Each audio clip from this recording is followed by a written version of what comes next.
قارون اس کے پاس بڑا خزانہ تھا، یہاں تک کہ کہنے والوں نے کہا ہے کہ قارون کی جو تجوریاں تھیں اس کی چابیاں جانوروں پر لاد کر لائی لے جائی جاتی تھی۔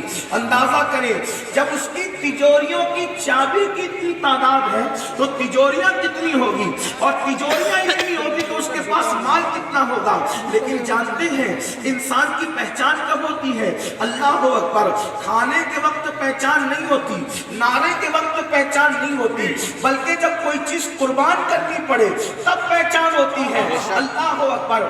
ایسا ہی ہوا، اللہ پاک امتحان لیتا ہے۔ ارے وہ اللہ ہے، اگر وہ چاہے تو غریبوں کے لیے ایسے درخت پیدا کر دے جس پر صرف غریبوں ہی کو مال ملا کرے، وہ شان والا ہے، وہ جس کو جو چاہے عطا کر دے۔ لیکن اللہ رب العزت نے امتحان کے لیے مالداروں کے مال میں غریبوں کا حصہ رکھا ہے، اور وہ زکوٰۃ کی شکل میں ہے۔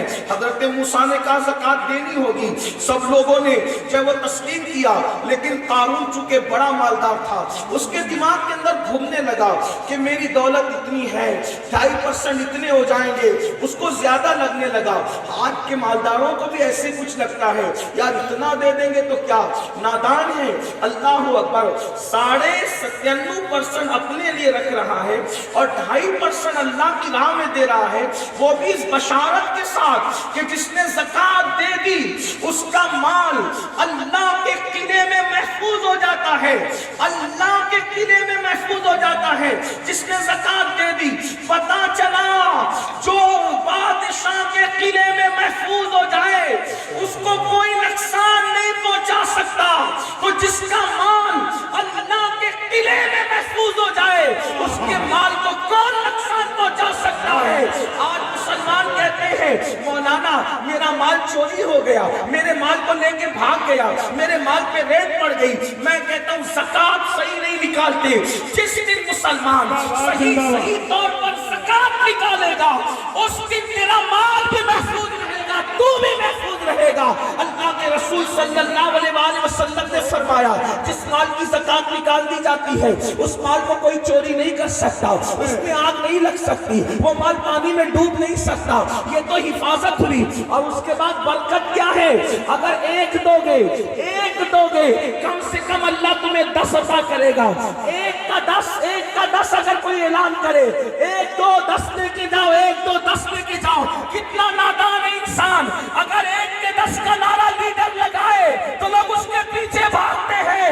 یا تو اللہ کا قرآن کہہ رہا ہے 1 دے گا تو کم سے کم تجھے 10 دیا جائے گا، پھر بھی لوگ دینے کو تیار نہیں۔ یہ کم سے کم 1 کا 10 ہے، نیت اور اچھی ہے تو اللہ تجھے 70 دے گا، نیت اور اچھی ہے تو اللہ تجھے 700 دے گا، نیت اور اچھی ہے تو اللہ تجھے بے حساب عطا فرمائے گا۔ نعرہ تکبیر، نعرہ رسالت۔ اور نیت اچھی ہے۔ میں ترتیب وار اہل بیت اور حضور کی ذات پڑھنا چاہتا تھا لیکن بات نکل آئی۔ اللہ کی شان یہ ہے اس کی راہ میں جو دو گے اللہ اس سے بہتر دے گا۔ بے شک بے شک دینا شرط ہے۔ قرآن کہتا ہے لن تنالوا البر حتى تنفقوا مما تحبون، اس وقت تک کہ تم تقوی پرہیزگاری اور نیکی کو نہیں پہنچ سکتے جب تک اپنی محبوب چیز کو اللہ کی راہ میں قربان نہ کرو۔ سبحان اللہ۔ میں تھوڑا سا دور ہو رہا ہوں عنوان سے لیکن جلدی سے قریب آنے کی کوشش کی جائے گی، لیکن توجہ کریں جو دو گے، دیکھو وقت دو گے اللہ بہتر وقت دے گا، سبحان اللہ۔ زندگی قربان کر دو گے اللہ کے لیے اللہ تمہیں اس سے بہتر زندگی دے گا۔ آپ دیکھو اللہ نے قرآن میں توجہ کرنا، اللہ نے قرآن میں کسی مردے کو زندہ نہیں کہا، اللہ نے قرآن میں کسی مردے کو زندہ نہیں کہا۔ کس کو زندہ کہا؟ قرآن کہتا ہے وَلَا تَقُولُوا لِمَن يُقْتَلُوا فِي سَبِيلِ اللَّهِ، جو اللہ کی راہ میں مارے جائیں انہیں مردہ نہ کہو۔ ایک مقام میں فرمایا مردہ گمان بھی نہ کرو، مردہ نہ کہو۔ اللہ کیوں نہ کہے؟ فی سبیل اللہ، کیونکہ اس نے جان میری راہ میں دی، تو وہ تیری راہ میں مرا تو ہوا کیا؟ بل احیاء، وہ زندہ ہے، وَلَٰكِن لَّا تَشْعُرُونَ، اور تجھے شعور نہیں ہے۔ مطلب کیا؟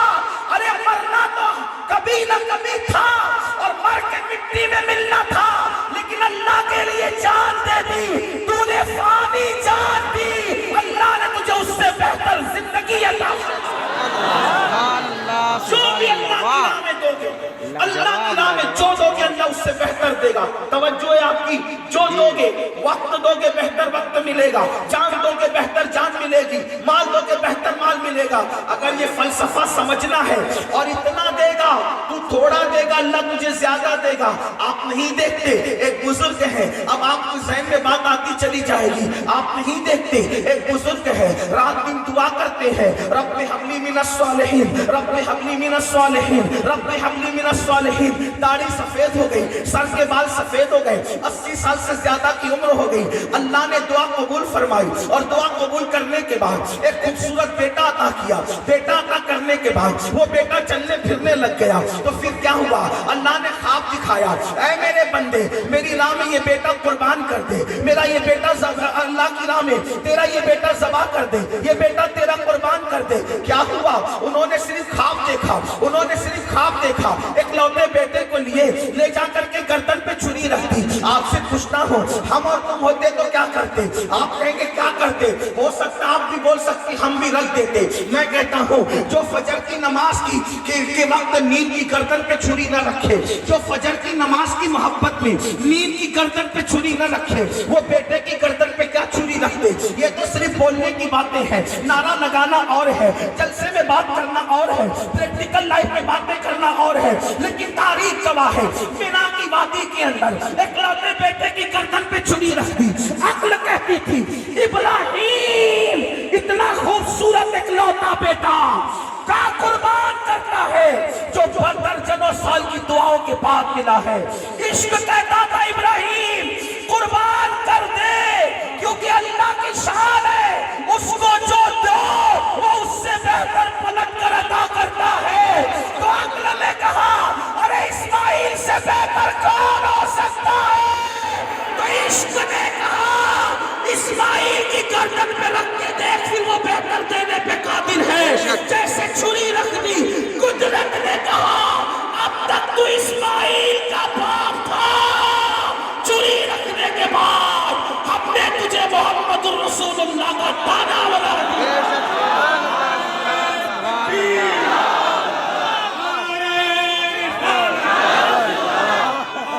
اسماعیل سے اچھا کون ہو سکتا ہے؟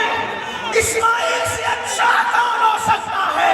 تو ہم کہتے ہیں اسماعیل اچھے تھے، لیکن میرے باپ کہتے ہیں سارے اچھوں میں اچھا سمجھیے جسے ہے اس اچھے سے اچھا ہمارا نبی، سارے اونچوں میں اونچا سمجھیے جسے ہے اس اونچے میں اونچا ہمارا نبی۔ اور اسماعیل خوبصورت تھے مگر حسن کھاتا ہے جس کے نمک کی قسم، وہ ولی ہے دلارا ہمارا نبی۔